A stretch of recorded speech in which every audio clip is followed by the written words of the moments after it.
So anyway, definitely will be a control, okay, will be a null hypothesis. So this one are things that you do when you do experiment. It's quite, I would say, something that comes naturally. However, if we have an experiment and compare that with the survey, right?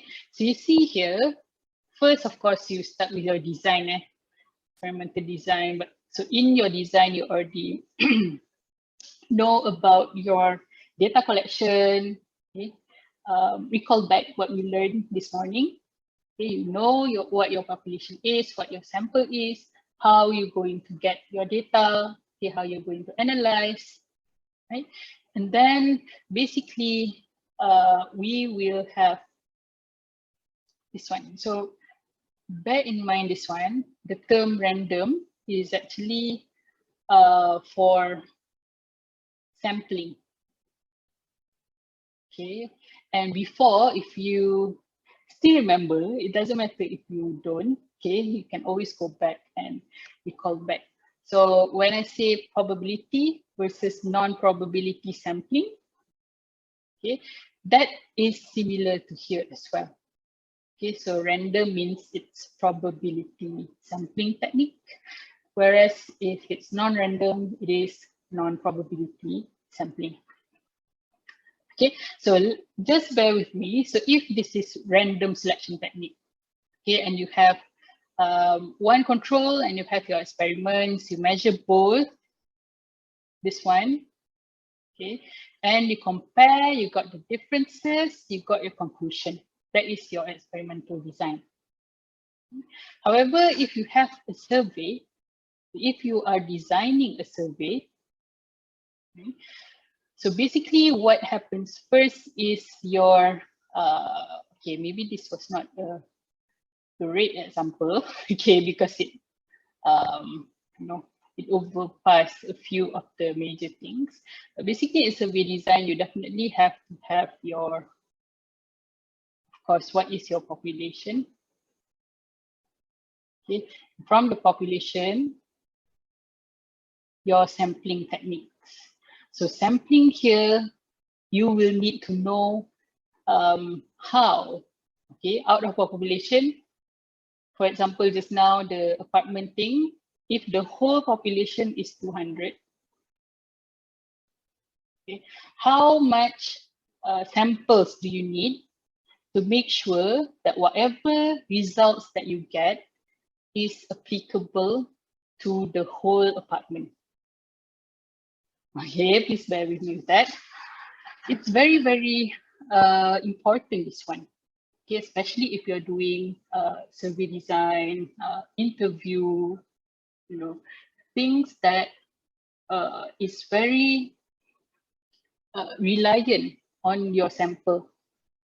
This is okay, probably because your population is 200. What happens if you are actually looking at the whole of Selangor? How many millions of people are in Selangor right now?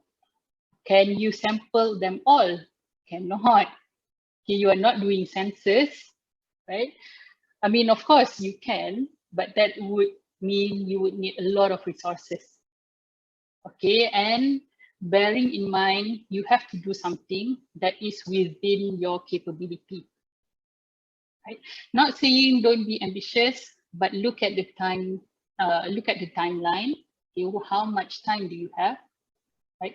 How much effort can you give? Okay, looking at census, there's a lot of people. Okay, means that there are a lot of resources, because why? That data is very, very important to the nation. Okay, so the government had already allocated funds for that. Okay, whereas you are doing something that, you know, should be beneficial to the people. However, you don't have the direct funds, you don't have the budget from the government, for example. Okay, so be very careful there. That's why when looking at the title as well, I highlighted the need to have a specific boundary. if possible.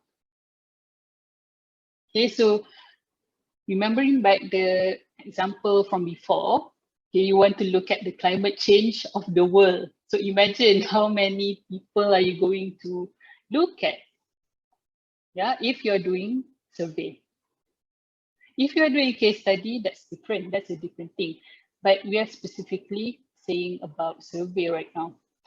Okay, so if your population is 200, there must be a minimum number of samples to make sure that your findings are reflective of the population. Okay, that's how you make sure that it is valid, it is reliable.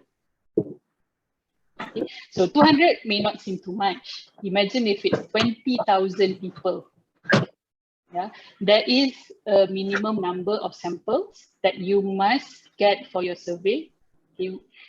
This means that people who answered your survey, okay, not the one you send out, okay, the ones that you get back the results.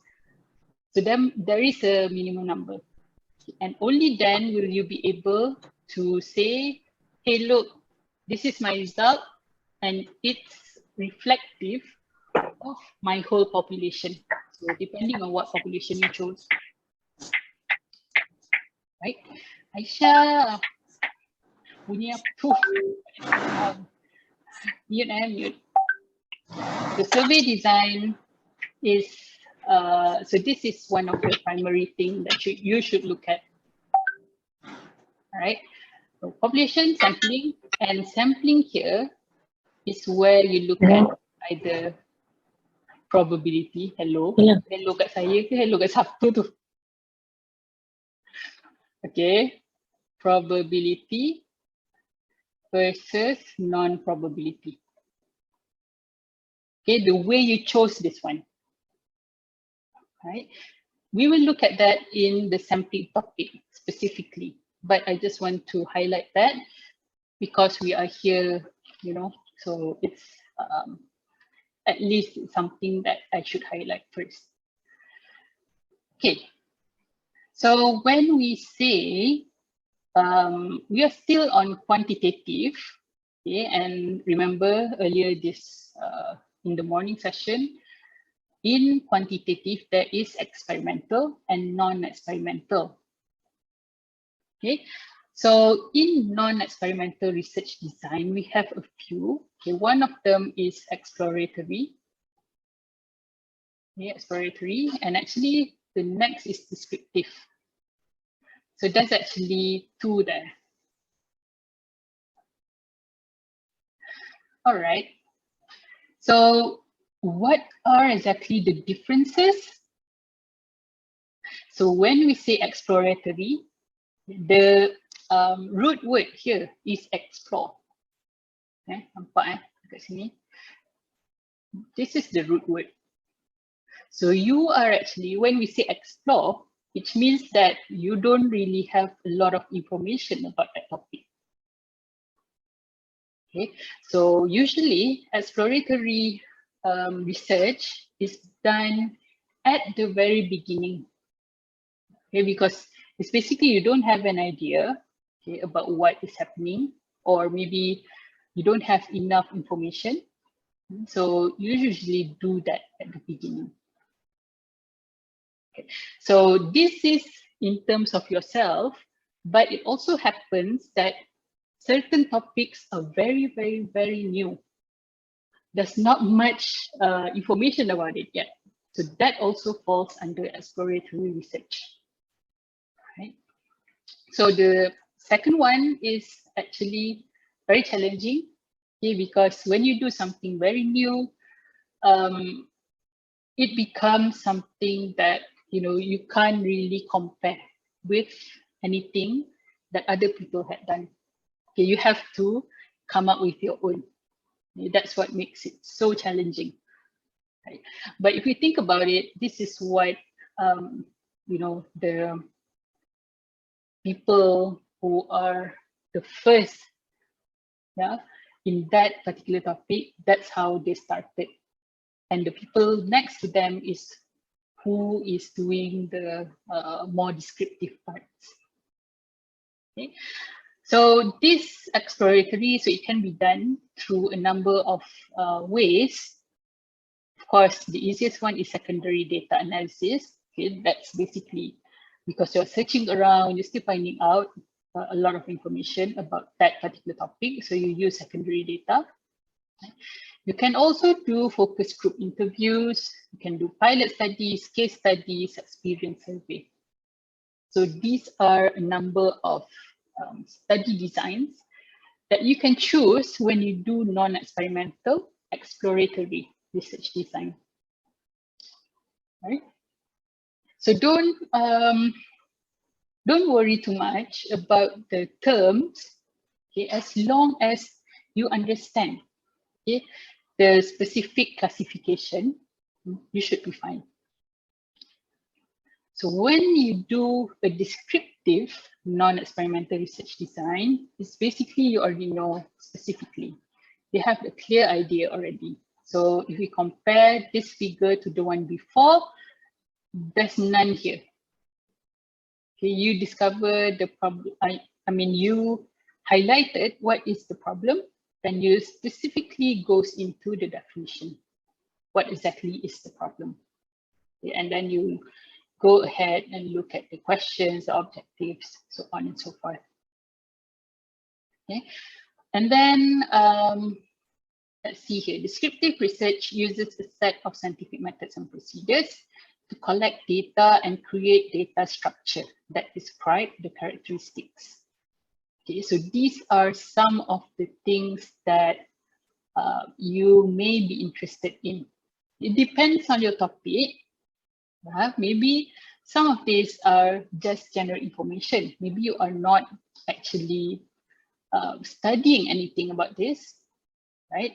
But however, if we just take the example before about the 3R program, okay, you have your apartment, and somehow one of your hypotheses is that, let's say, people who are, people who have 2 or more children, okay, tend to be more organized. Let's just say that. Let's say that is your hypothesis and you want to prove that, whether it's wrong or right. Okay, so there, you know, your target population, okay, you have to include also the number of children. Okay, so that eventually, when you get the data, okay, you can correlate between what exactly that you want to study just now, okay, the number of children with the practice of waste management, for example. So that all will fall into this one. Okay, so this is often conducted using a questionnaire survey. Okay, so that is why one of the reasons why we use questionnaire. One of it, there's a lot of many different reasons why we use questionnaire and survey. So before we go to the next, okay, we'll just cover this one first. So quantitative research and qualitative research, just to compare again, okay, because earlier I had mentioned that, you know, quantitative equals numbers, whereas qualitative uses words or images. Okay, so be very clear about that, right? Numbers here doesn't mean that it's only, you know, readings. It doesn't mean that it is, you know, you have a ruler, you measure the length of something and you get the numbers from there. Okay, that is numbers. Okay, that is quantitative. However, if you have a survey, okay, you have a survey, you have a specific set of questions, okay, where people just, you know, choose what they want or what is applicable to them. You have 200 questionnaire, 200 people answered, you get numbers as well. So that is quantitative research. His survey doesn't mean that it is qualitative. Okay? Unless your survey, okay, is something that is something where you require your participants to give qualitative data. And for example, you have, okay, question, the general info question doesn't relate to that. Okay, so if you collected things like name, gender, okay, and name, you might get like from 200 questionnaire, you will get 200 different names. That is qualitative data, but you are not interested in knowing like how many people is named Pushairi, contohnya. And for example, we are not really interested in that. Okay, what we are interested in is, let's say just now about 3R. So we will have general question like, have you participated in 3R programs? Okay, here the answers can only be 2 usually lah. You put in either yes or no, or maybe you want to include I don't know, but I would think that you already participate or not, right? So you have 2 here. So your sample, okay, or your participants would answer either yes or no. So you have 200, maybe from 200, 151 says yes, and the rest says no. So these are numbers. Okay, even though your question is something like this. However, if your question is, what is your opinion about okay, and you will have something like a space for them to write, or if it's in electronic, then they have to type. Okay, so this type of data, okay, because it is in the form of words where you have to analyze, you have to look at each participant's response to extract the key points, okay, that would be qualitative. Right? And in a mixed methods, okay, is if you have something like this, what is your opinion? And then you actually analyze from the 200 just now, you analyze every one of that. You come out with maybe from the 200, you notice at least there's 18 major key points, that are related. So from the 200 comes down to 18 major key points, right? And point 1, maybe 20 people had mentioned that. Point 2, maybe 12, So that would be something like a mixed method, because not only you analyze what you got here, okay, you got the numbers next, and you analyze that as well. Okay, you analyze all these themes according to the question. So from there, you guys, I want you to do this just for a bit. Screen.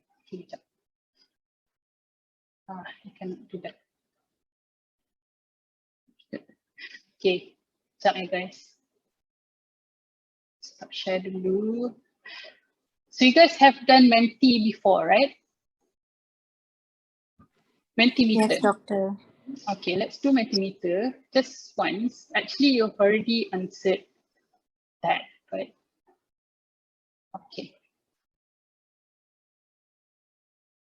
So go to Menti, use the code there, okay, and just, I want to see again how many are doing quantitative, how many are doing qualitative, and how many that you think, okay, you will do mixed methods.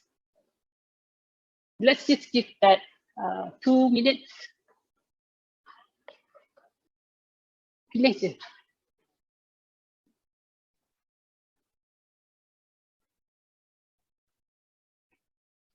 So the reason why I'm asking is because the earlier Google form, okay, a majority of you had chosen qualitative. That's why I was quite interested, because maybe you may be a bit confused about what is considered qualitative and what is considered quantitative. Okay, come on. 4% had participated.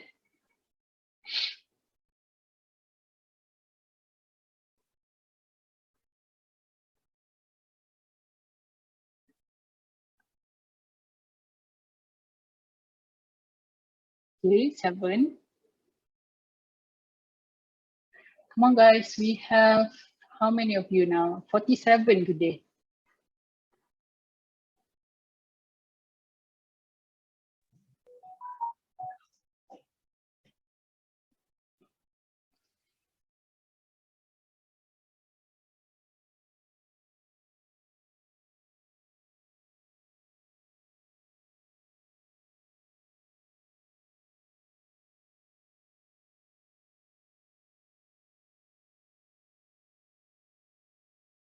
Okay, 11, 19.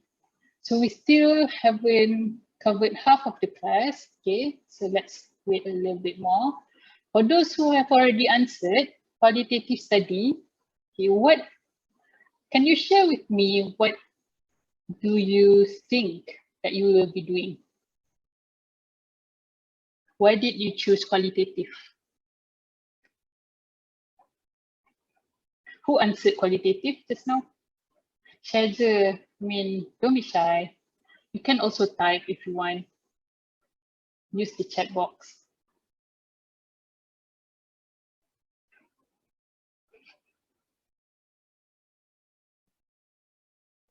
Guys.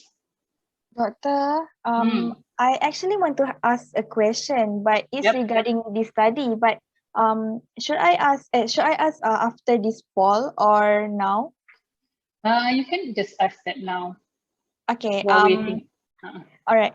My question is between quantitative and qualitative. I mean, like we can do both method, but if I only had one option that I need to choose between this study, which one is more preferable? Because in my opinion, qualitative study is great because we can understand the society behavior through the result, and then we can analyze the everyone opinion, while quantitative study also great because it is more effective and fast in my opinion lah. But kalau perlu choose lah, mana yang lagi prefer lah? That is a very good question and also quite challenging as well. Okay, which would be the best between qualitative and quantitative? So to answer that question, first is you have to know your aim. Okay, it's easy to say, you know, this is easy, that one is not easy. Okay, if you ask a pure sciences people, they would answer quantitative is easier. Okay, whereas if you are working with a social scientist, they would probably say qualitative study is easier. But it totally depends on what is your aim, right? So when we talk about qualitative, usually you are interested in a very specific society, for example,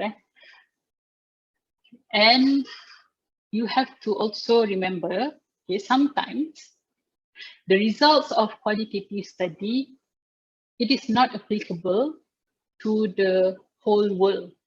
It's very specific to very specific societies. But you can go in depth. You can know, like, if you do a case study, for example, you'll know everything there is to know about that area or that situation or that population. Okay? But you are not actually interested in trying to, how do we say this? Trying to make a conclusion for the rest of the world. Okay, you don't, I mean, for qualitative study, you are not actually interested in that. For quantitative, however, usually what you want to do is, remember, cause and effect. Okay? You see the world around you, you want to know, okay, something happened, what is the cause of that? And you study that.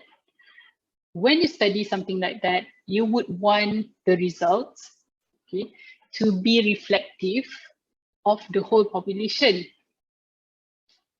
And when that happens, okay, that's where it comes, you know, all this thing about statistics, you know, you will start looking at the validity, you know, the reliability, because the major aim for quantitative study is something that you want to replicate. You want to say to people, okay, you can do exactly what I do, okay, while I'm doing this in Malaysia, okay, that person might be in Brazil. They do the same thing that I do here, they can get results, and that results will, you know, be applicable to here as well. Okay, it doesn't matter where you are, you just do the same thing, you control the same thing, you manipulate the same thing, and it should be replicable. Whereas for qualitative, you don't want to do that because we are interested specifically in that area. So to answer you, which is the best, to me, it's like something that I cannot answer simply by choosing. Okay, you have to know what the topic is, at least from the topic, and then we can say that, okay, maybe you should go for quantitative because blah, blah, blah. Or maybe you should go for qualitative because something. So sorry, that one is, you know, maybe confusing a bit. Okay. But, you know, don't worry too much. I mean, with the selection between quantitative and qualitative, because at the end of the day, what is the most important thing is you have your topic. Okay, that topic may be general. Okay, you do your problem statement. Okay, and you came up with your research question. That should give you an idea, okay, whether you are doing qualitative or you are doing quantitative. Okay. And while it is different from the two, okay, the specifics, okay, the specifics are different.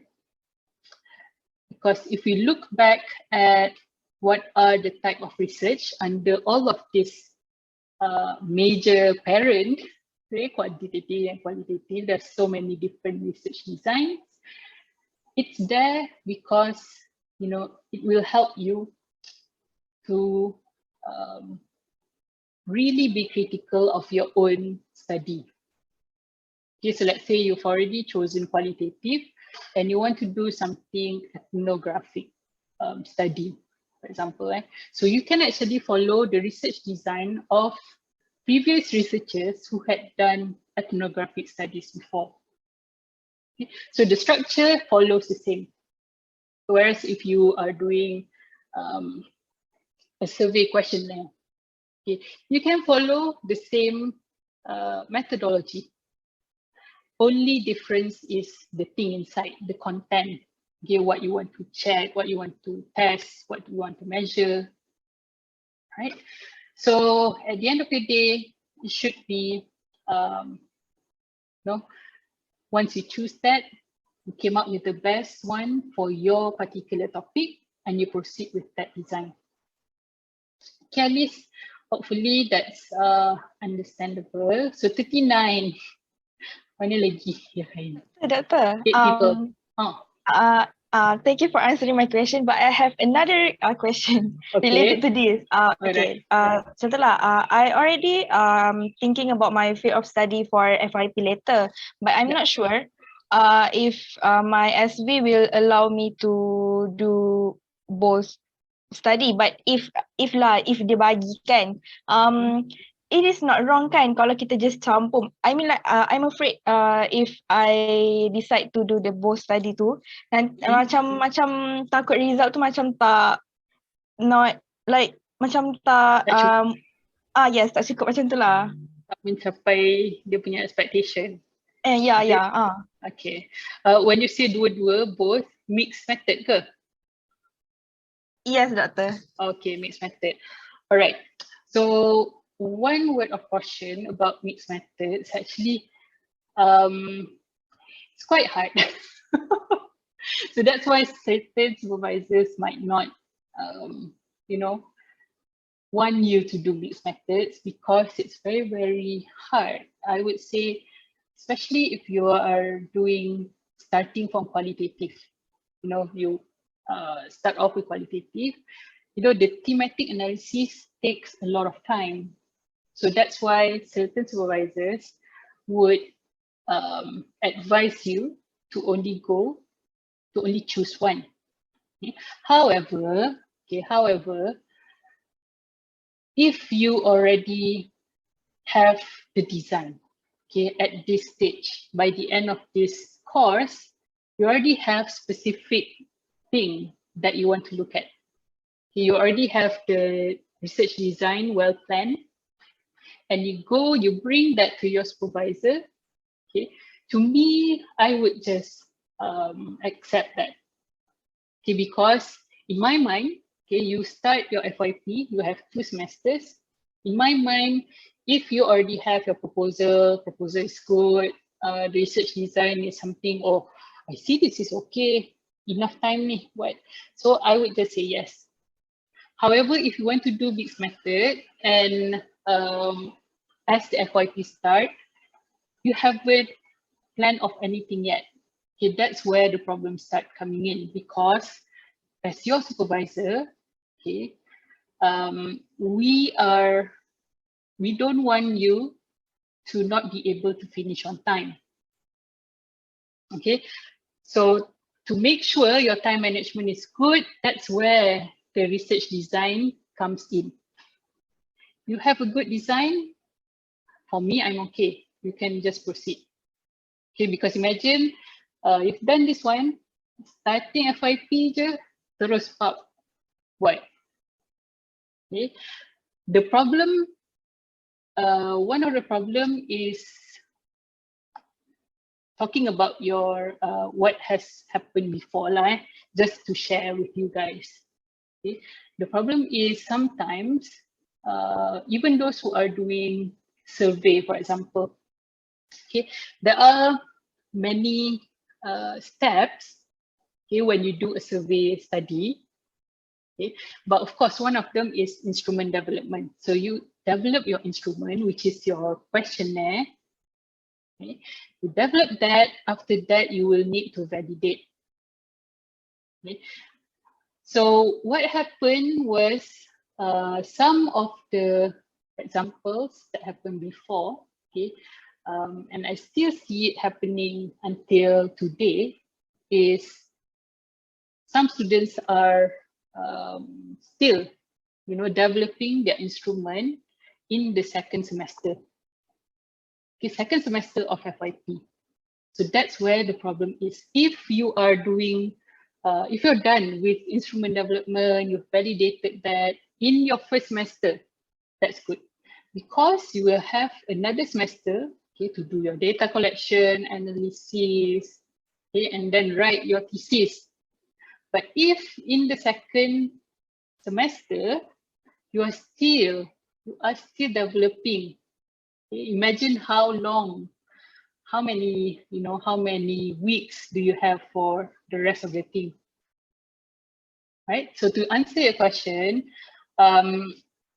it depends on your time management. If you are already,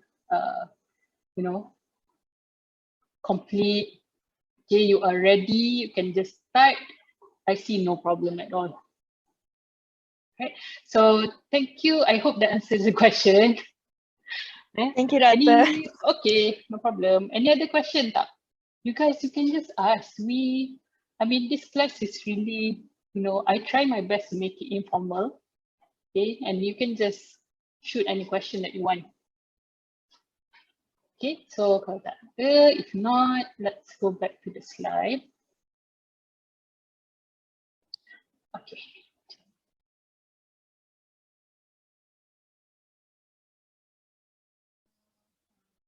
Sure.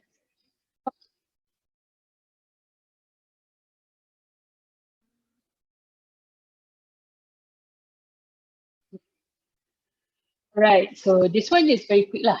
Actually, this is just showing you, okay, how the more, it is in context, okay, it is sometimes more obtrusive, okay, to the population. So it depends where you are, okay, whether you are doing lab experiments, experimental, field experiments, okay.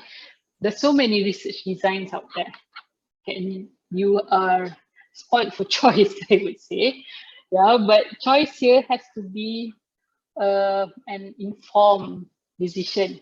Okay, don't just close your eyes and just choose whatever that you want.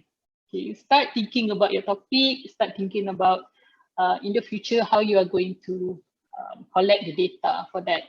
It can be qualitative data, it can be quantitative data, right? And the whichever data it is, that actually tells you what kind of study it is, right? So qualitative study, okay, we'll try to make it quick here for this one. So if you remember this one I'd shown earlier in the morning. So quantitative, qualitative, and mixed method. So for qualitative design, it can be interactive or it can be non-interactive. So for those who had chosen qualitative just now, okay, look at the available options, okay? Because it's either you are doing something that requires you to interact with the people or not. Okay, if yes, then it's interactive. If not, then it's non-interactive. So for interactive, okay, there's here it's listed as 5, but actually there's others as well. So these are one of the most common ones. Okay, ethnographic, phenomenologic, case study, grounded theory, and critical studies. Whereas for non-interactive, we have concept analysis and historical analysis. So this also depends, yeah. So while you guys are the one who should choose, okay, usually when you start your FYP, you have your supervisor. Your supervisor should also be a resource for you to actually, choose which one of these that you will proceed with. Okay, but before you go there, you have to at least be prepared, so you know what are the options. Okay, and in the back of your mind, you should know already which one that you will be going with. So the strategies of inquiry. So this is basically telling, linking between the specific qualitative study, okay, with how you are collecting the data, right? So for example, if you are using a case study, okay, so when we say case study, at least it has already happened.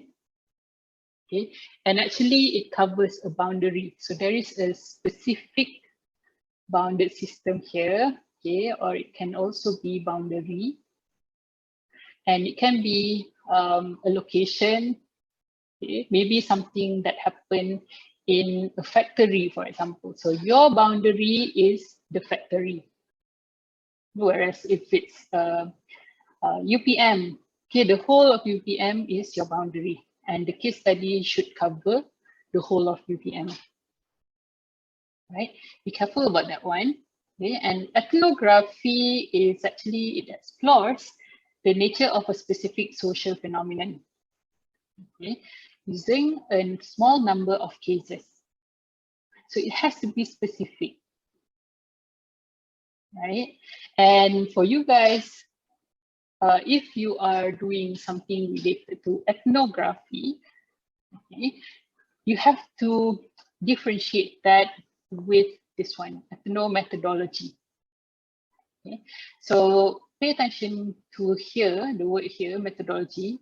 So when they say ethnomethodology, it's related to procedures. Okay, SOP. Okay, maybe you want to investigate, what are people's opinions about, the COVID SOP, for example. Okay, and that would fall under ethnography. But if you are looking at specific behavior of people when faced with something, for example, so that becomes ethnomethodology because you're looking at the procedure. Okay, so it may be confusing because this is quite general, right? But you can always look it up and look at specific case examples. Okay? And then we have phenomenology, okay, and you actually explores how people's world, what are their experiences, okay, and how that experience shape their behavior with other people, or when they are faced with certain situation. Okay, that is phenomenology. And grounded theory is, so this one I think it's quite, I don't know about you guys, but for me it's quite hard, yeah, grounded theory. I usually see this in PhD studies, right? But not to say that you guys cannot do it. I mean, you can, but it's just about because you want to produce a theory, okay? So that's make it very, very, sometimes quite complex because you need to have enough relation between analysis and data collection, right? And of course, apart from there, there's also others as well: participatory action research, narrative analysis, cultural studies, and gender studies, among others. Okay? And there are others as well. So let's look at an example of qualitative study. Okay, so you've already chosen qualitative, right? And your methodology, your study design, okay, is a focused ethnography. And when you say that, actually you want to focus on specific community or organization. And when we do qualitative study, usually it's very specific towards the context. Okay, like I said before, qualitative results, I mean, results that you get from a qualitative study, okay, it's applicable within that context. Okay. Sometimes it cannot be replicated elsewhere, where the culture is different, the norm is different, right? And then, okay, this is the study design. How about the sample? Okay, so sample selection, usually for qualitative study, it's non-probability. Okay, because again, if we recall back, you want the probability to make sure that your result is applicable to the whole population. That is quantitative. However, for qualitative, specific, you have the specific boundary, okay, and you may have specific ways of choosing your sample, which makes it non-probability. So basically, you just pick and choose.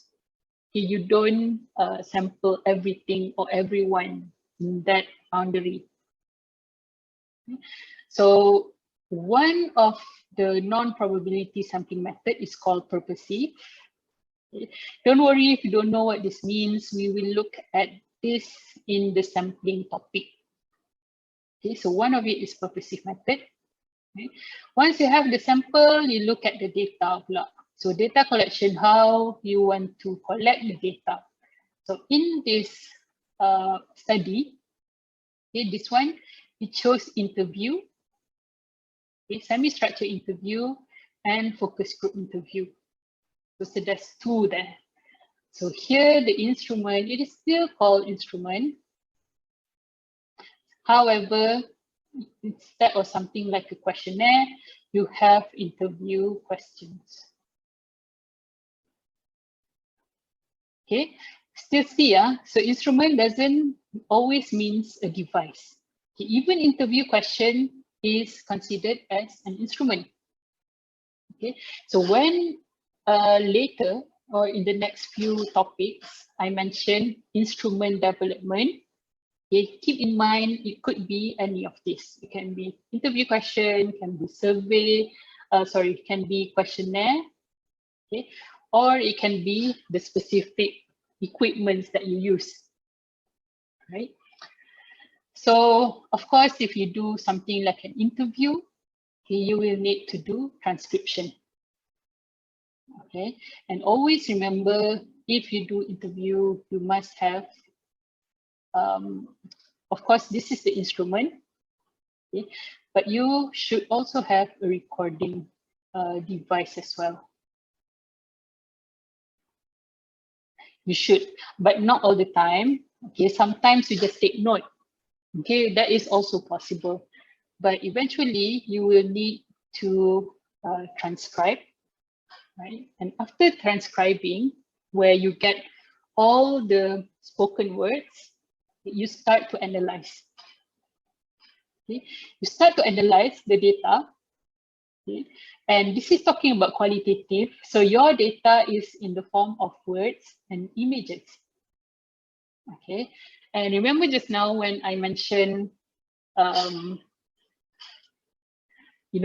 question here, when we ask interview question to people and we don't give them the multiple answers like A is what, B is what, you just have to choose A, B, C, or D. We don't give them that.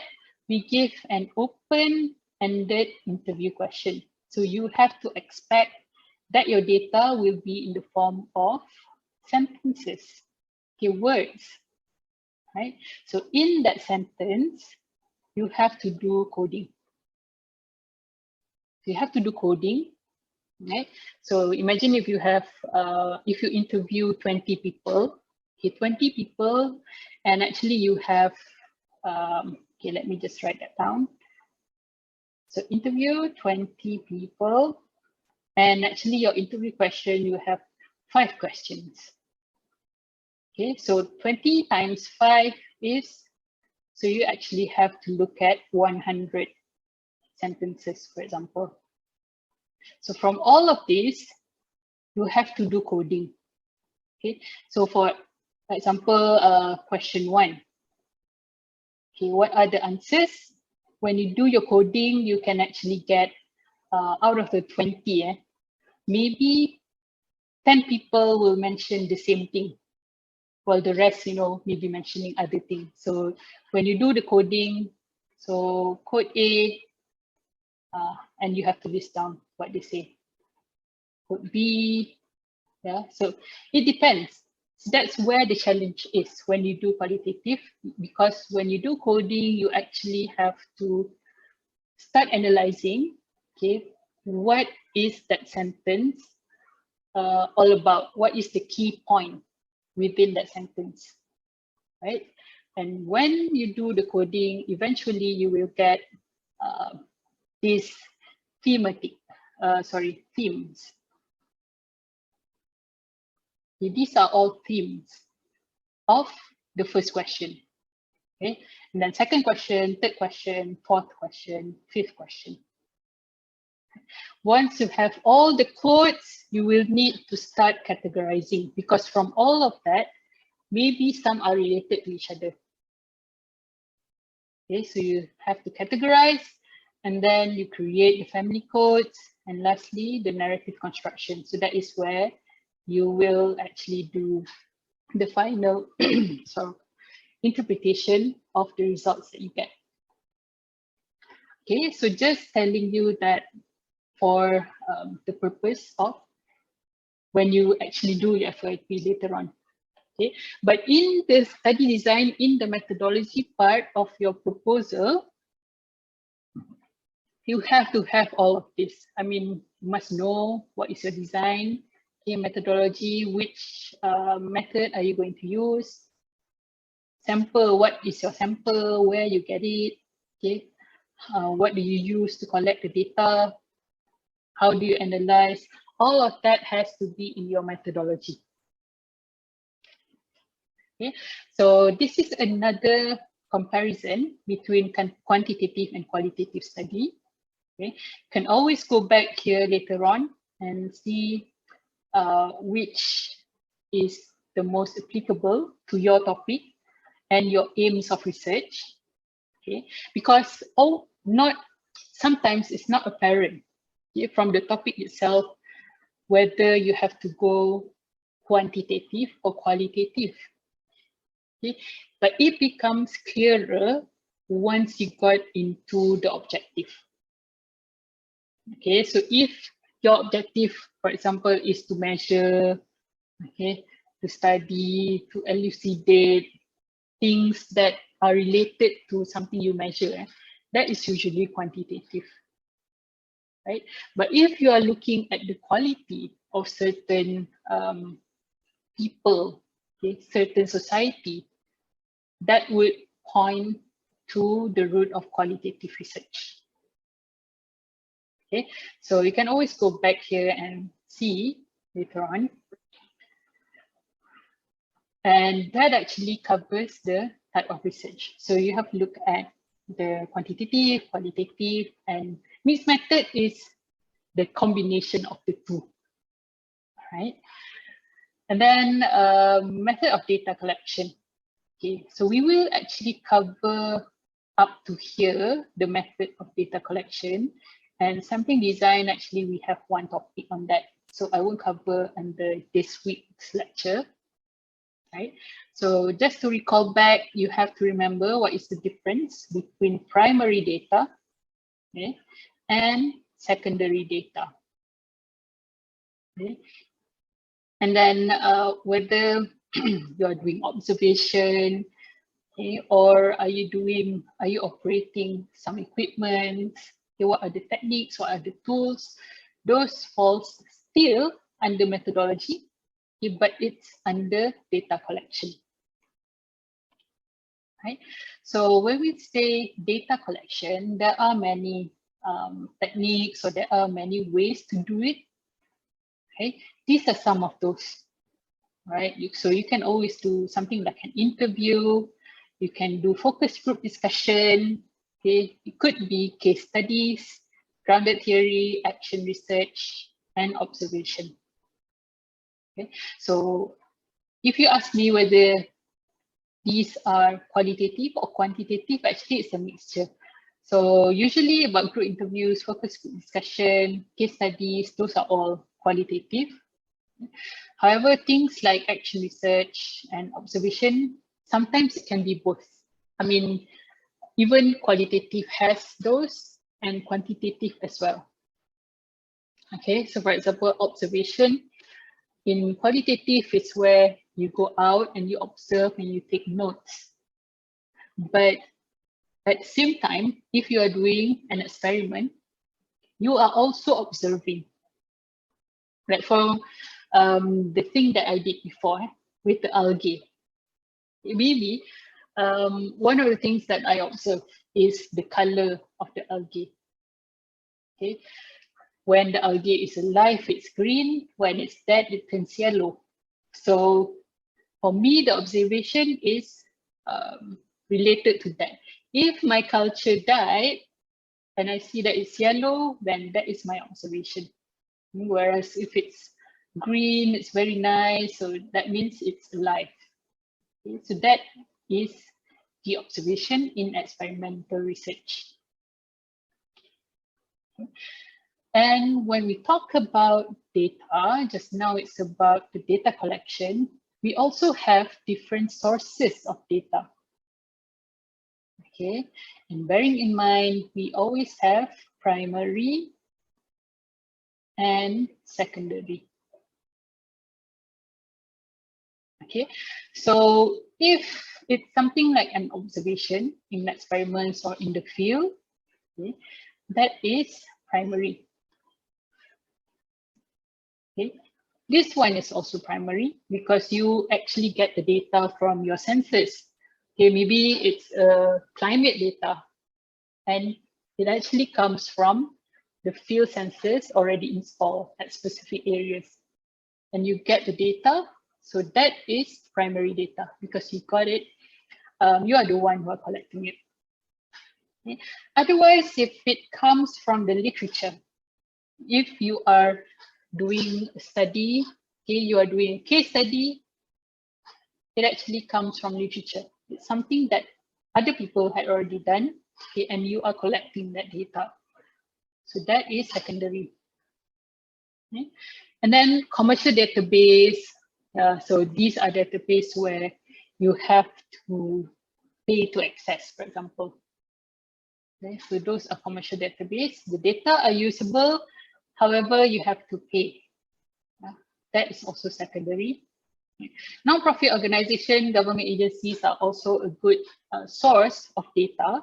Right? Maybe when you do your FYP, some of you might be working with a government agency, for example. Yeah? So you get the data from the government. However, that data is a secondary data. So there's no problem at all if you say, oh, this is secondary, seems like it's, you know, less reliable than primary. Not always the case, okay? Not the case actually. It totally depends on specifically in your research. To some type of research, it's not possible to get primary data. Okay? And that's why you use secondary data. So there's no, if you ask me which one is the best, if you're doing experimental study, then definitely you have to do primary data. Whereas if you do, you know, qualitative study, usually okay, you won't be able to get, I mean, depending on what type of qualitative study, if you do an interview, of course, that is primary data. But if you are doing a case study, that's definitely secondary. Okay, so just be aware, okay, what type of data that you will be working with and how you are going to get that data. And make sure you put that into your study design. Okay. And it's also important you start thinking about that now, right? Because remember again, just now, right? Research or study design is planning. And we talk about this in terms of time management, resource management. Okay, I mean, to reduce stress, you have to plan. Don't be too stressed with people, you know, so many things come to you, okay, so many problems, you are stressed. Okay, however, if you are already aware, okay, you are ready for it, then it becomes more manageable. Okay. So others as well. So it can be standards. There's a lot of sources of data out there. Okay. Next is data capturing instruments. Okay, this is different than the instruments mentioned before. Okay, because these are specifically for equipment. So experimental field equipment, yeah, if you do something like air quality or water quality, okay, the sensors are your equipment and it is your data capturing instrument. Okay. And otherwise, if you are doing qualitative study, Sorry. So there might be some softwares which are highly relevant to you. Okay, these are some of it. Okay. I know that a lot of people are using NVivo. I've never done that, but people say that it's very, very good for qualitative research. So some of you might want to start looking into that. I think UPM is subscribing, but I'm not sure. I think so, but no harm into looking at that. Yeah. And then of course, lastly is the questionnaire interview template. So, or interview question, those also considered as data capture instrument. Okay, whereas if just now it covers both, covers qualitative and also quantitative study. Okay, these are the instruments that you can have. What is missing here? Okay, there should be a recording device here as well. Sorry about that. So this can also be, your handphone. So many things out there, but I usually use a recorder because that is so much easier. Okay, so specifically for qualitative data, right? For example, if it's interview, if your method of data collection is interview, right, it can be structured, can be semi-structured, or it can be conversational. So in structured, actually, you already have a set of questions that you want to ask during the interview, right? Semi-structured, you may have a specific direction that you want to go with, but not specifically the question itself. Okay? Whereas for conversational, these are more free flow. Usually you see this during focus group discussion. Okay? So it's more conversational. And however, with conversational, the major challenge is when you are doing the coding later on.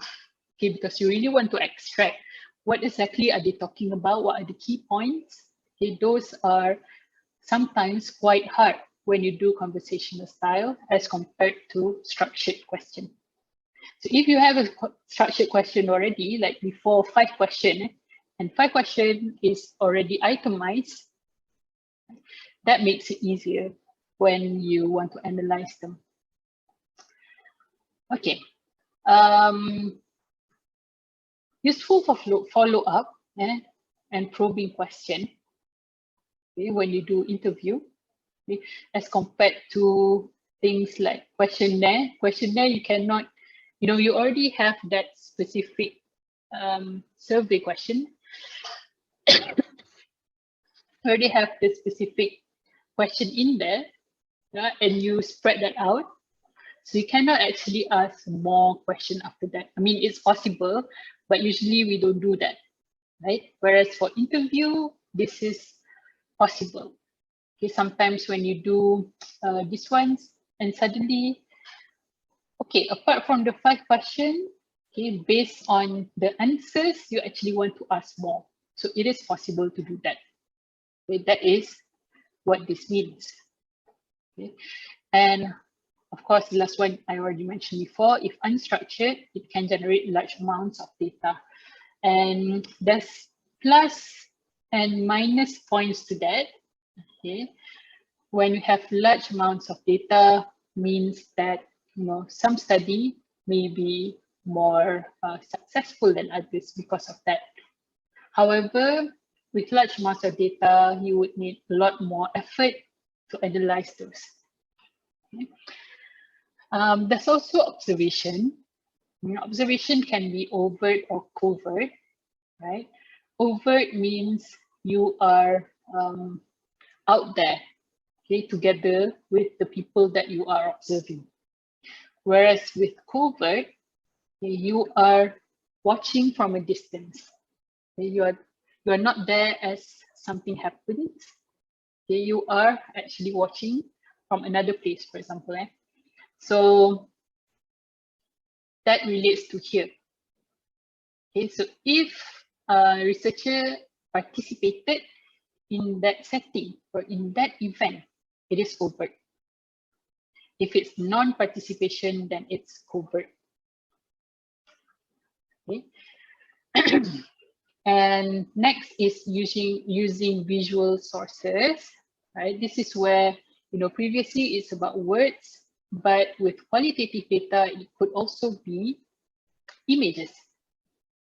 So when we say images, it can be photographs, can be films, can be video, right? So it's good for documenting people's lifestyle, living and working condition. Okay. However, using this, we are sort of limited because you only have one perspective. Okay, so for example, the focus, it depends on the one who is handling the video camera. Okay, sometimes don't catch everything. Okay, that's one of the highlights for visual sources. Okay, and another thing is behavior. Your subject's behavior may change in front of the camera. So this is something that is known. Yeah, sometimes it happens. So you have to be, this is where you have to start thinking whether you want to do covert or overt. Okay, because if this is a problem, then it may be prudent to do covert. Right? And of course, there's also unobtrusive measures. Okay, these are where you choose, the source of data that you choose is not, does not require you to participate or to be together with your samples. And this will be some sort of the secondary data. So you use documents, you use reports, websites. So these are called non-reactive data because it cannot react to you. Okay, whether you are assessing them or not, okay, the data is still there, it doesn't change, which is different if you're working with people. Yeah? But then again, this is depending on what study that you do. Okay. I think this is the last one, collecting qualitative data, research diaries. Okay, so these usually the field researchers who are doing qualitative study, okay, you will have your notebook and you jot down, okay, the experiences, the notes, what are processes, okay, what is it that you read, okay. Things like that can be your source of qualitative data as well. Okay. All right. So I guess this means that we come to the end. Okay, so do you guys have any question? Any questions so far? Okay, I hope that today's topic is still understandable, eh? Yeah. Doctor, I have a question. Okay.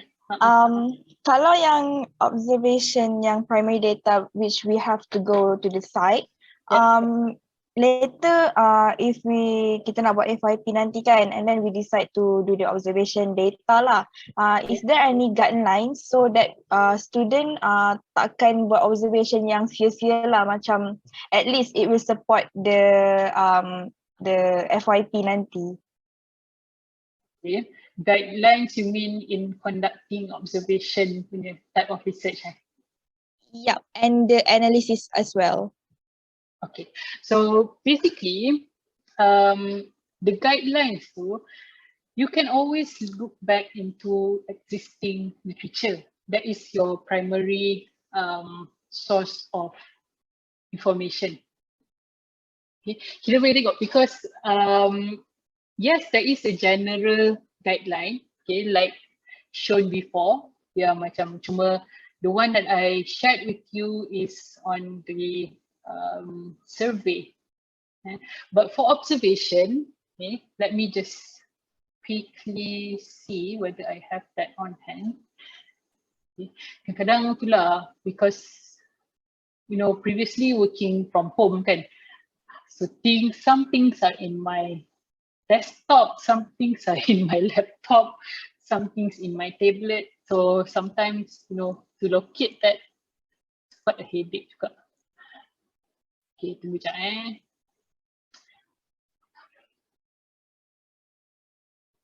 Alteration.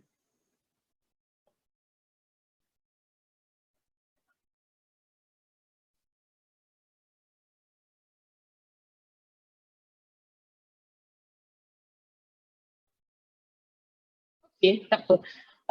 I think I will try to cover that, okay, later on.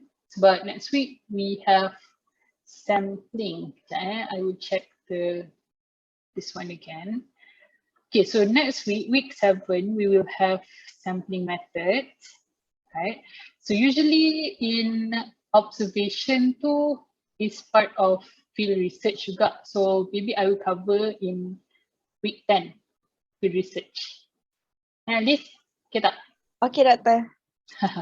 Okay, so just to say, okay, we can have a general guideline. Okay, however, specific topics may follow different routes. That's the only thing lah. So we can always look at the general template, and basically you have to know what is the research design, okay? And then you have to know the data collection, the sampling methods, okay, and the data analysis. Those are the big 4 that you have to know. No matter if you're doing any types of research, qualitative or quantitative, okay, there will always be data. And it doesn't matter if it's primary data or secondary data. Primary data, definitely, okay, if you do observation, right, what exactly are you using to collect the data? Is it nodes, okay, or is it structured, structured nodes? Maybe there are things that you are interested in particularly, okay, that could be structured. But otherwise, if it's just an open-ended, okay, lots of things that you can write, yeah, in as observation. But that is only for the data collection. Then you have to start also thinking about how you want to analyze that data. Okay. But the general route is basically the one that I shared just now. Okay, because you in the analytical part, okay, of the qualitative data, there's always going to be this coding analysis. It doesn't matter which qualitative study you are selecting. Okay. The data that you get, you will analyze and get the codes. So you need to do the coding analysis. After coding, then it's whether you want to classify them, okay, or you want to do something like a thematic analysis. So it's, those are the options, right? Cuma dia, one of the thing is, I don't want you to start panicking now, right? Nanti ada pula yang panik, cakap, tak tahu langsung apa benda nak buat kan. So don't panic, okay? Start looking at it very structurally. Look at the big 4 first and start listing down what do you think is possible. Okay? It doesn't matter if you can't find it, the term for that. Okay, but at least you know how to get the data. Okay.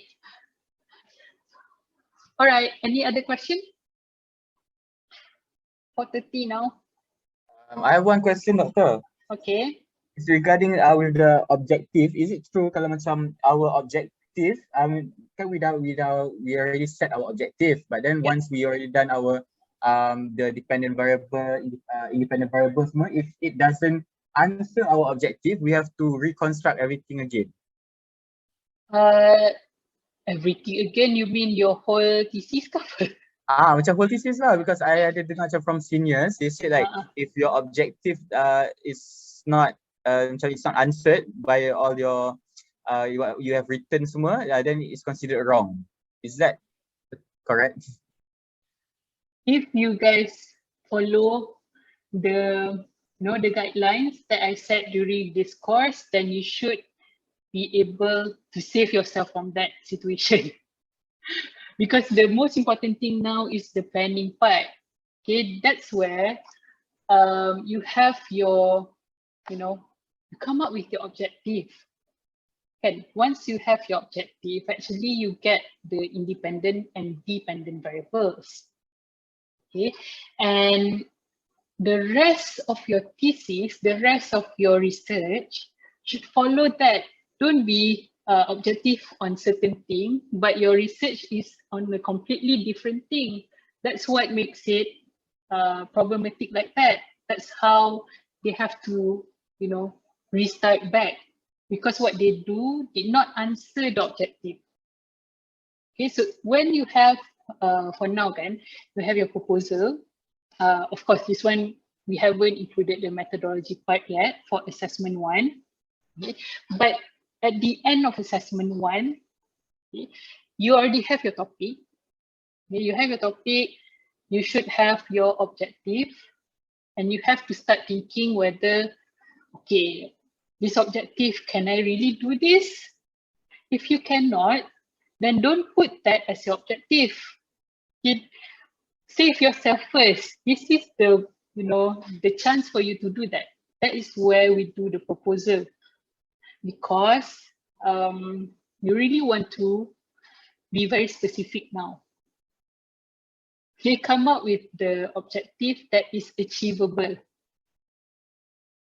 Okay, so I think okay ni, Zarif okay ko. You won't tak payah restart balik kan. The only thing that requires you to redo something is, like I mentioned before, ada objective, but your work does not relate at all to the objective. Okay, that's what makes it a problem. It doesn't matter if you have your objective, you proceed with your research based on that objective. However, at the end, your results, you cannot answer, or for example, if you think about what I did before, like I mentioned before, with the algae. So my hypothesis was increasing light and temperature, okay, will increase the biofuel production. Okay. But after I do, just imagine this situation just now. Okay. After I do my experiments, it turns out my hypothesis, which I mentioned before, only one is correct. Okay. Only by increasing light intensity does the biofuel increase. But when I increase the temperature, it doesn't increase. Does that make my study wrong? It doesn't. Okay, that is my result. Okay, although my objective, my hypothesis say A and B. Okay, but I've done the work. Okay, and this is related to my objective. But my conclusion is only A is correct, B is not correct. So I can say objective 1 is achieved, objective 2 is not achieved. Okay, not because I did not do the work, but the results is like that. So that is fine. That's when I say it's okay if you cannot achieve your objective. Not because you don't do it. You do. However, your results does not show that. Okay, that is still okay. That is correct. Okay, it doesn't require you to, okay, scrap this, I have to restart everything all over again. No. You are safe in that sense because your work, your study is based on the objective that you constructed before. Okay, Zarif? It's okay. Oh. All right.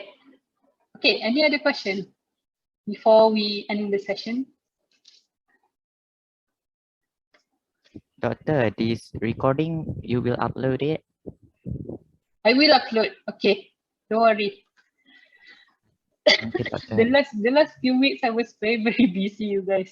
Even like malam pun ada meeting, so it's like terlalu penuh. So after this should be a bit better lah. Okay. Alright, so anyway, yep, the recorded session will be uploaded. Okay. So if you guys don't have any other question, we will stop here. Okay, and I'll see you next week.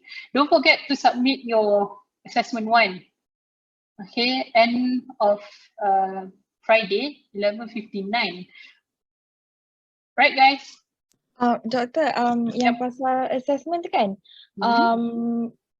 is it only for literature review je yang 5 minimum page or include dengan introduction and background study sekali? Ke macam mana? The 5 pages is minimum, kan? I lupa. Ke I put it maximum? I Siapa think ingat? minimum. Minimum kan? Yeah, I thought we're supposed to do literature review je, Doctor. Kan, I also thought that. Ada earlier part, the one with the introduction, objectives semua ada. That's why I gave you the template. The template kan ada everything. Perasan tak? Perasan Doktor, perasan. Korang ni, saya pula yang nervous. Sekejap tengok. Let me just check quickly.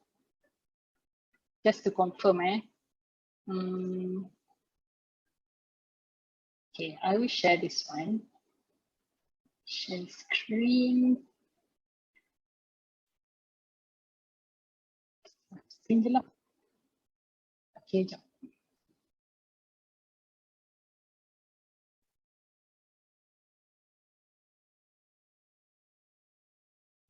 Ini pula.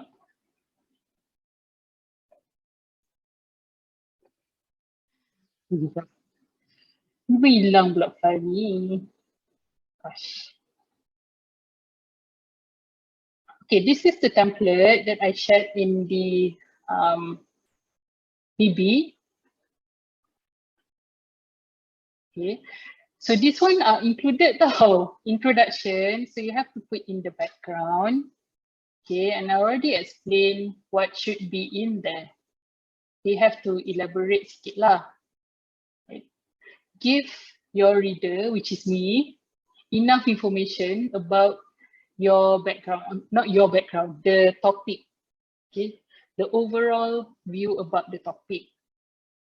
Okay, and then you have to look at the problem statement. Problem statement, okay, elaborate and focus only on the problems or issues to be solved through your project. Okay, ni pun kena bold juga ni actually. So it specifically tells you, I mean, when you wrote this, okay, it tells your reader, okay, these are the specific problems that is happening. And these are the things that I want to help solve. That should be the thing that I get when I read the problem statement.